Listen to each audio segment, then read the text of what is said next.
Masala chapati and chutney. Very simple and easy. ಒಮ್ಮೆ try ಮಾಡಿ ನೋಡಿ. ಸಾದಾ ಚಪಾತಿ ಬೇಡ ಅನಿಸಿದರೆ ಇದು. Thanks for watching. Please like, share, comment, subscribe. Thanks for watching. ಇದು ಮಸಾಲ ಚಪಾತಿಗೆ ಮಸಾಲ ರೆಡಿ ಮಾಡ್ಕೋಬೇಕು.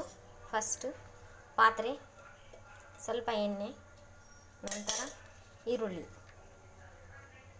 ಒಂದು ಅರ್ಧ ಈರುಳ್ಳಿ ಆದರೆ ಸರಿ ಹೋಗ್ತೈತಿ. ನೀವು ಚಪಾತಿ ಎಷ್ಟು ಕ್ವಾಂಟಿಟಿ ಮಾಡ್ಕೊತೀರಿ ಅದ್ರ ಮೇಲೆ ಈರುಳ್ಳಿ. ನಾನು ಒಂದು ಈರುಳ್ಳಿ ತೊಗೊಂಡಿನಿ, ಮೀಡಿಯಮ್ ಒಂದು ಈರುಳ್ಳಿ. ಬ್ಯಾಡಗಿ ಮೆಣಸಿನ್ಕಾಯಿ ಹಾಕಿದ್ದೇನೆ ನಾನು. ಸ್ವಲ್ಪ ಕೊತ್ತಂಬರಿ ಸೊಪ್ಪು ಆ್ಯಂಡ್ ಸ್ವಲ್ಪ ಕರಿಬೇವು ಸೊಪ್ಪು ಹಾಕಿ ಬಾಡಿಸ್ಕೋಬೇಕು.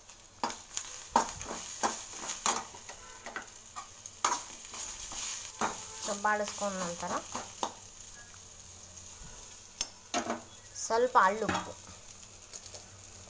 ಅಡುಗೆಗೆ ಸ್ವಲ್ಪ ಹಳ್ಳುಪ್ಪೇ ಟೇಸ್ಟ್ ಕೊಡ್ತೈತಿ. ನೈಸುಪ್ಪೆಲ್ಲ ಟೇಸ್ಟ್ ಕೊಡಲ್ಲ. ಎಷ್ಟು ಸಾಧ್ಯ ಅಷ್ಟು ಹಳ್ಳುಪ್ಪೇ ಹಾಕ್ತೀವಿ.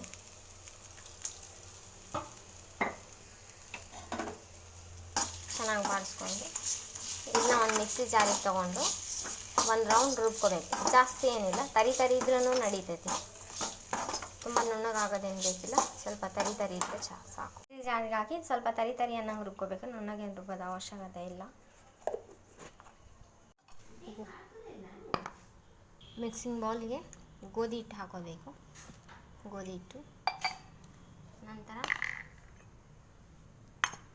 ತರಿಯಾಗಿ ರುಬ್ಬಿರುವಂಥ ಮಸಾಲೆ, ಈರುಳ್ಳಿ, ಬ್ಯಾಡಗಿ ಮೆಣಸಿನ್ಕಾಯಿ, ಕರಿಬೇವು ಸೊಪ್ಪು, ಕೊತ್ತಂಬರಿ ಸೊಪ್ಪು, ಉಪ್ಪು ಹಾಕಿ ತರಿಯಾಗಿ ರುಬ್ಬಿರುವಂಥ ಮಸಾಲ ಹಾಕೋಬೇಕು.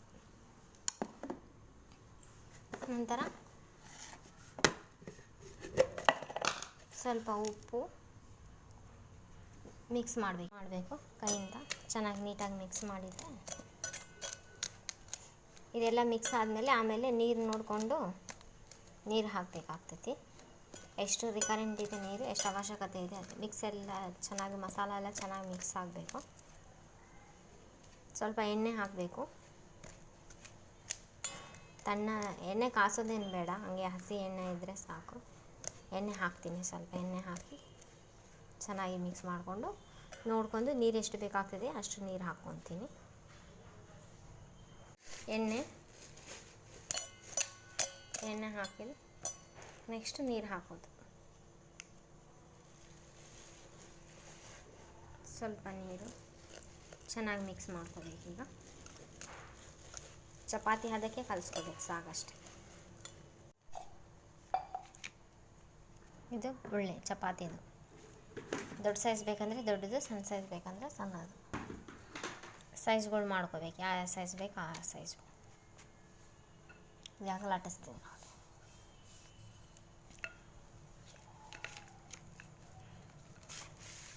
ಚಪಾತಿ ಪೂರಿ ಹದಕ್ಕೆ ಬೇಕಂದರೆ ಪೂರಿ ಹದಕ್ಕೆ ಮಾಡ್ಕೋಬೇಕು. ಚಪಾತಿ ಹದಕ್ಕೆ ಬೇಕಂದರೆ ಚಪಾತಿ ಹದಕ್ಕೆ ಮಾಡ್ಕೋಬೇಕು. ಬರೀ ಸಾದಾ ಚಪಾತಿ ಬೇಜಾರು ಅನ್ನಿಸ್ತೈತಿ ತಿನ್ನಲ್ಲ ಅಂತ ಅಂದರೆ ಈ ಥರ ಮಸಾಲ ಹಾಕಿ ಮಾಡ್ಕೋಬೋದು. ತುಂಬ ಚೆನ್ನಾಗಿ ಬರುತ್ತೆ. ಸಾರು, ಪಲ್ಯ, ಚಟ್ನಿ ಇಲ್ಲ ಅಂದರೂ ಕೂಡ ಆ ಥರನೇ ತಿನ್ಬೋದು. ಪಿಕ್ನಿಕ್ ಹೋದಾಗೂ ಇನ್ನೂ ಚೆನ್ನಾಗಿರ್ತೈತಿ.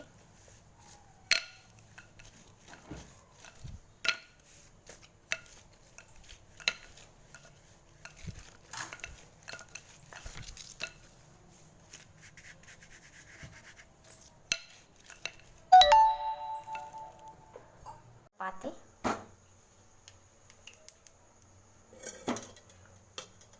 ಎಣ್ಣೆ ಹಚ್ಚಿ ಬೇಯಿಸ್ಬೇಕು. ಸಾದಾ ಚಪಾತಿ ಬೇಡ ಅಂತಂದರೆ ಮಸಾಲ ಚಪಾತಿ ಒಂದು ಸಲ ಮಾಡ್ಕೊಳ್ಳಿ. ನಮಗೆ ಸ್ಪೈಸಿ ಆಗಿರಬೇಕು, ಚಟಾಪಟ ತಿನ್ನಬೇಕು ನಾವು ಅಂತ ಅಂದರೆ ಈ ಥರ ಮಾಡ್ಕೊಳ್ಳಿ. ತುಂಬ ಚೆನ್ನಾಗಿರುತ್ತೆ. ಜಾಸ್ತಿ ಮೊದಲಿನವರೆಲ್ಲ ಸ್ಪೈಸಿನೇ ಇಷ್ಟಪಡೋದು, ಚಟಾಪಟ ಅಂತ ಮಸಾಲ ಆಗಿದೆ. ಇದಕ್ಕೇನಾದರೂ ಇದು ಇಲ್ಲಾದ್ರೂ ನಡೀತೈತಿ. ಸಾರು, ಪಲ್ಯ, ಚಟ್ನಿ, ಪುಡಿ ಬೇಕಂತ ಏನೂ ಇಲ್ಲ. ಆ ಥರ ಸಾದನೂ ತಿನ್ಬೋದು. ತುಂಬ ಟೇಸ್ಟಿಯಾಗಿರುತ್ತೆ. ಒಮ್ಮೆ ಟ್ರೈ ಮಾಡಿ ನೋಡಿ.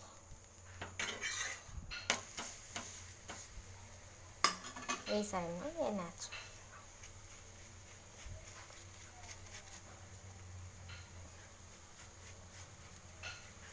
Very simple and easy masala chapati ಒಮ್ಮೆ ಮಾಡಿ ನೋಡಿ. Thanks. Masala chapati and chutney. Very simple. ಸಾದಾ ಚಪಾತಿ ಬೇಜಾರು ಅನಿಸಿದರೆ ತಿನ್ನೋಕ್ಕಾಗಲ್ಲ, ಎಷ್ಟು ಸಲ ತಿನ್ನಬೇಕು ಬೋರ್ ಅನಿಸಿದರೆ ಇದು ಮಾಡ್ಬೋದು. ಮಸಾಲ ಚಪಾತಿ ಒಮ್ಮೆ ಟ್ರೈ ಮಾಡಿ ನೋಡಿ, ವೆರಿ ಟೇಸ್ಟಿಯಾಗಿರುತ್ತೆ. ತುಂಬ ಸಿಂಪಲ್, ಈಸಿಯಾಗಿ ಮಾಡ್ಬೋದು. ಒಂದು 10 ಮಿನಿಟ್ಸಲ್ಲಿ ಮಾಡ್ಬೋದು.